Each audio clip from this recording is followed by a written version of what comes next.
মুঠতে আকৌ এবাৰ ভোট বিজেপিকে দিব লাগিব, তাৰ গত্যন্তৰ নাই। 2026 অসম বিধানসভাৰ নিৰ্বাচন কেন্দ্ৰিক যিখন বাজেট আজি উত্থাপন কৰা হ'ল, ইয়াৰ মূল লক্ষ্য এইটোৱে। আমি কোনো বাজেট বিশেষজ্ঞ নহয়, সাধাৰণ জনতাৰ দৃষ্টিৰে কৈছো, এই বাজেটখনত অসমৰ সাংঘাতিক বিকাশৰ কোনো লক্ষ্য উদ্দেশ্য নাই, কেৱল উদ্দেশ্য হিতাধিকাৰী।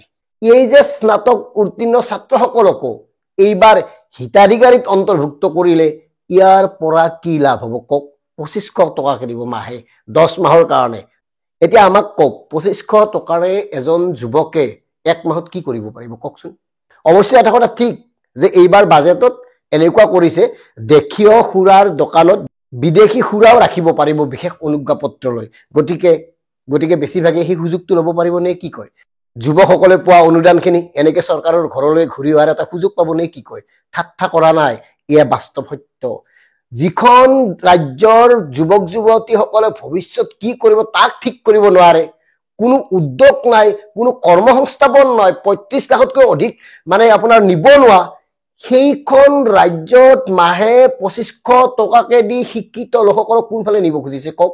আৰু জমনি কথাটো হ'ল, মুখ্যমন্ত্ৰী ডাঙৰীয়াই কৈছে যদি কোনোবাই কোচিং কৰিব যায়, UPSC বা APSC যদি কোনোবাই কোচিং কৰিব খোজে, তেতিয়াহ'লে সেই 25,000 টকাটো একেলগে দিব। এতিয়া আমাক কওক, 25,000 টকাত কোনোবা কোচিং চেণ্টাৰত এডমিশ্যন সম্ভৱ নে? বাকীবোৰ নকলোৱে। আৰু অসমৰ ভিতৰতে কৈছো, বাহিৰৰ কথা নকওঁৱে। বাহিৰত এতিয়া অহা যোৱা কৰাতে আপোনাৰ 25,000তকৈ বেছি টকা যাব। তেনেস্থলত 25,000 টকা দি এই যে ফাংফুং কথাবোৰ কৈছে, এই কথাবোৰ কিয় নধৰিম কওকচোন? এই কথাবোৰ আপোনালোকে ধৰা উচিত। দিয়ে যদি ভালকে দিয়ক, দিয়ে যদি শিক্ষিত যুৱক যুৱতীসকলক কোচিং চেণ্টাৰত বিনামূলীয়াকৈ এডমিশ্যন দিয়ক। যে তোমালোকে BA পাছ কৰিছা, 1 বছৰ 2 বছৰ কোচিং কৰা, যি চব পইচা আমি দিম কওক। যদি পাৰে, যাৰ কোচিং কৰিবৰ মন আছে তেওঁলোকে অন্ততঃ এডমিশ্যন ল'ব। আৰু যিসকলে কাম কৰিব খোজে তেওঁলোকক আত্মনিৰ্ভৰশীল হ'ব পৰাকৈ ঘৰৰ কাষত থাকিয়ে কিবা এটা কৰিব পৰাকৈ সুবিধা দিয়ক, সুযোগ প্ৰদান কৰক। মানে ইলেকশ্যন আহি আছে, ভোটটো তোমালোকে আমাক দিবা, নহ'লে এই পইচাটো নোপোৱা। 10 মাহ পিছত যদি কিবা কাৰণত আমি আহিব নোৱাৰো, তোমালোকে নোপোৱা, এনেকুৱা এটা প্ৰলোভন দিয়া হৈছে।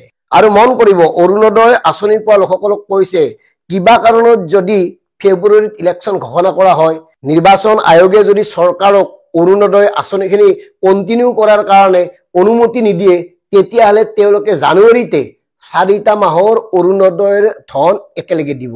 চাওক কথাটো। কোনোবাই ক'ব কি বেয়া হ'ল, একেলগে পাব 5,000 টকা, আপোনাৰ গাত কিয় লাগিছে? এতিয়া আমাৰ কথাটো চাওক, চৰকাৰ এখনে ভোটৰ স্বাৰ্থত অসমৰ আপোনাৰ বা আমাৰ আই মাতৃসকলক এনেকে হিতাধিকাৰীত পৰিণত কৰি ভোটাৰ হিচাপে ব্যৱহাৰ কৰি থকাটো আপোনালোকে বিচাৰে নেকি? তেওঁলোকক প্ৰলোভন বা বিচলিত কৰা আপোনালোকে বিচাৰিছে নেকি? মানে 1250 টকাটো নাপাব, নহ'লে যদি অহাবাৰ আকৌ বিজেপি নাহে 1250 টকা নাপাব। এই বাৰ্তাটো চাৰিওফালে ব্যাপক ৰূপত প্ৰচাৰ কৰি থকা হৈছে। আৰু DKB এই ক্ষেত্ৰত এটা স্পষ্ট কথা কওঁ, কোনো দলৰ প্ৰতি আমাৰ আন্তৰিকতা নাই। আমাৰ কেৱল আন্তৰিকতা হ'ল অসমৰ জনতাৰ স্বাৰ্থত যিসকলে কাম কৰিব খোজে তেওঁলোকৰ প্ৰতি আন্তৰিকতা আছে। কিন্তু তেনে মানুহ এতিয়া নাই। গতিকে পৰিৱৰ্তন লাগে, সৎ লোকসকল আহিব লাগে, সৎ নিষ্ঠাবান লোকসকলে নেতৃত্ব বহন কৰিব লাগে। নিজৰ মাটিত নিজৰ মানুহক ব্যস্ত কৰি ৰাখিব লাগে। আমাৰ মাটিখিনি বেলেগক দিব আৰু আমাৰ মানুহখিনি কি হ'ল 1250 টকাকৈ বেলেগৰ কোম্পানীত চাকৰি কৰিব। এই কথাটো হ'ব পাৰে নেকি কওকচোন? পুঁজিপতি গোষ্ঠীক হাজাৰ হাজাৰ কোটি টকা অনুদান আগবঢ়াব আমাৰ চৰকাৰখনে, মাটি দিব, পানী দিব, বিদ্যুৎ দিব। আৰু আমাৰ যুৱকখিনিক কি কৰিব? মাহে 2500 টকা কি কৰিবা? বাইকতে তেল ভৰাবা নে ঘূৰিবাই নে ফুৰিবাই, কিতাপ পত্ৰ কিনিবা নে কি কৰিবা? BA পাছ কৰা এজন যুৱকৰ সন্মুখত কোনবোৰ বিষয় অধিক অগ্ৰাধিকাৰ পাব পাৰে নিজেই চিন্তা কৰক। মানে 2500 টকাৰে তেওঁলোকক ধৰি বান্ধি ৰাখিব খোজা হৈছে নেকি? 2500 টকাৰে তেওঁলোকক ভৃত্য কৰি ৰাখিব খোজা হৈছে নেকি? 2500 টকা পাবই, গতিকে পকেট খৰচ হ'বই, চিন্তা নাই, এনেকুৱা কৰিব খুজিছে নেকি? আৰু ইয়াৰ ফলত নিবনুৱাৰ সংখ্যা যে আৰু অধিক বাঢ়ি যাব। কিছুমানে ব্যক্তিগত খণ্ডত চাকৰিৰ বাবে ঘৰৰ পৰা ওলাই যায় আৰু এই 2500 টকা পোৱাৰ পিছত ঘৰতে নাথাকিব নেকি কওকচোন? ঘৰতে গাঁৱতে ইফালে সিফালে গৈ ঘূৰি ফুৰি থাকিব। কিমানজনে ইয়াৰ পৰা লাভান্বিত হ'ব কওক? আৰু শুনিছো এই বাজেটত এই কথাটো নিৰ্ধাৰণ কৰা হৈছে যে অহা বিত্তীয় বৰ্ষত 34,000তকৈ অধিক টকা ঋণ ল'ব। আৰু এতিয়াতো আপোনাৰ এইবাৰ বাজেটৰ মুঠ ধন যিমান, তাতকে বেছি ধন ঋণতে আছে আমাৰ অসমত। কওকচোন, নিজে চিন্তা কৰক। এনেকৈ যদি চলি আছে, এনেকৈয়ে যদি চলি থকাটো আপোনালোকে বিচাৰক, ক'ব লগা নাই।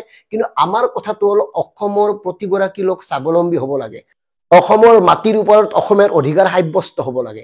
অসমৰ মাটিত অসমীয়া উৎপাদন কৰি অসমীয়াক স্বাৱলম্বী কৰিবৰ কাৰণে কিছুমান দীৰ্ঘম্যাদী আঁচনি ল'ব লাগে। 10 মাহ 8 মাহ এই আঁচনিবোৰ নল'ব। এই আঁচনিবোৰে মানুহৰ জীৱনত কোনো প্ৰভাৱ নেপেলায় একমাত্ৰ ভোটত বাহিৰে। এনেকুৱা এটা চিন্তা হৈছে মানুহৰ, আমি বেলেগক ভোট দি কি লাভ হ'ব, এওঁলোককে দিওঁ, নহ'লে 1250 টকাটো নাপাম। হয়তো এতিয়া এই একাংশ যুৱকেও ভাবিবলৈ আৰম্ভ কৰিব 2500 টকা কিজানি মামাই আকৌ দিয়ে অহা বছৰ। গতিকে 2500 টকাতে আবদ্ধ কৰি ৰাখিব খোজা হৈছে মানৱ সম্পদসমূহ। ভাবক, চিন্তা কৰক। এই সামান্য ধন দি অসমৰ লাখ লাখ যুৱক যুৱতীক এওঁলোকে যি ধৰণে হিতাধিকাৰীত পৰিণত কৰিছে, তাতকে 100 গুণ বেছি ধন মাহত খৰচ কৰে এই সকলো ল'ৰা ছোৱালী। এনেকে হাত পাতি থকাটো কেতিয়াও আত্মনিৰ্ভৰশীলতাৰ পৰিচয় হ'ব নোৱাৰে। এই কথাবোৰে কেতিয়াও এগৰাকী স্বাভিমানী অসমীয়াৰ জন্ম দিব নোৱাৰে। গতিকে DKB ভেক্টৰৰ প্ৰিয় দৰ্শক, কথাবোৰ নতুনকৈ চিন্তা কৰক। ধন্যবাদ।